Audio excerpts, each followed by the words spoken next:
And so the courier who had cheated death in the cemetery outside Goodsprings cheated death once again, and the Mojave Wasteland was forever changed. Mr. House's Securitron army took control of Hoover Dam and the Strip, pushing both the Legion and the exhausted NCR out of New Vegas. Mr. House continued to run New Vegas his way, a despotic vision of pre-war glory. The streets were orderly, efficient, cold. New Vegas continued to be the sole place in the wasteland where fortunes were won and lost in the blink of an eye. The courier, fair and kind-hearted to those in the wasteland, ensured that Mr. House would keep New Vegas stable and secure for future generations. Mr. House afforded him every luxury at his disposal in the Lucky 38, out of gratitude and a quiet sense of pride for his choice in lieutenants. Though some super mutants in Nightkin continued to journey to the legendary Utopia, they found little trace of its existence. Some eventually found their way to Jacobstown, but many wandered off into the wastes, confused and disheartened. Still grappling with self-doubt over his usefulness in the face of old age, Raul was never able to find peace with himself. Eventually, he left the Mojave and assumed a new name, as he had done so many times before. Mr. House showed little interest on the Boomers, who eventually began venturing out to Nellis to meet and trade with travelers. Buried beneath tons of rubble, the Mojave chapter of the Brotherhood of Steel was no more. Those few who were outside the Hidden Valley bunker when it was destroyed settled into new lives, or headed west to find a new chapter to join. The Fiends staged an attack against Camp McCarran during the Second Battle at Hoover Dam. During the NCR's retreat, the Fiends overwhelmed many of the troopers before Mr. House's Securitrons could deal with them. Though Arcade was proud to have been one of the defenders who turned back the Legion at Hoover Dam, he was crushed by Mr. House's ascent to power. Saddened by the loss of life and liberty in the area, Arcade left the Mojave Wasteland for parts unknown. He was never heard from again. After Mr. House gained control of New Vegas, he sent a Securitron to Goodsprings as a token of appreciation for helping the courier. Victor was a mixed blessing, however, as he continually monitored the town for Mr. House. The slaughter of the Van Graffs in the Crimson Caravan caused no end of trouble for NCR back west. Already struggling, NCR's supply line suffered further as the two caravans withdrew support until the massacre in the east was resolved.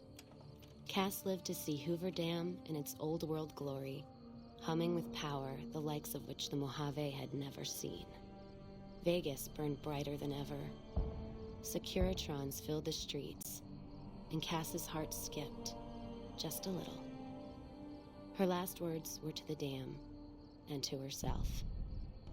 We were going full speed ahead, but facing backwards the whole time. During the Battle of Hoover Dam, the Great Khans quickly evacuated Red Rock Canyon and headed north and east into the plains of Wyoming.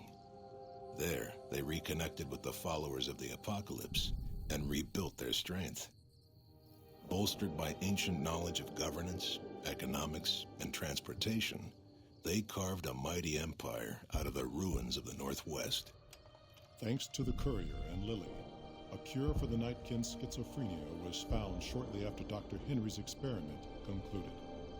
Nightkin and other super mutants in the wasteland flocked to Jacobstown, and the town became known as a haven where a mutant could find peace. Lily continued to take her medicine at half doses, and although she remembered her grandchildren, her mind remained muddled and confused. Eventually, she parted ways with the courier and traveled west, seeking the remnants of her past. Flush with his victory, Mr. House sent Securitrons into Freeside, thinking to increase his control over the area. When fighting broke out, the Kings fought valiantly, but were no match for the armored killing machines, and were wiped out to the last man. Though Novak was a low-priority target for the Legion, Many of Novak's citizens died in its defense. In the weeks that followed, several bright followers returned to Novak to help restore its defenses, allowing it to remain independent of NCR. After Hoover Dam, the leaderless powder gangers at the correctional facility vanished into the wastes, leaving the prison empty. The correctional facility became another abandoned ruin in the wasteland, its carcass occasionally picked over by enterprising prospectors. Armed with a wide array of improvised explosives and stolen weapons, the Vault 19 powder gang tormented the Mojave Wasteland for years. Citizens of the NCR were favorite targets, and they always suffered the worst fates. After Hoover Dam, Sheriff Myers runs Primm with his own style of frontier justice. He deals with most folks fairly, but now and then someone winds up dead with little to no evidence against them.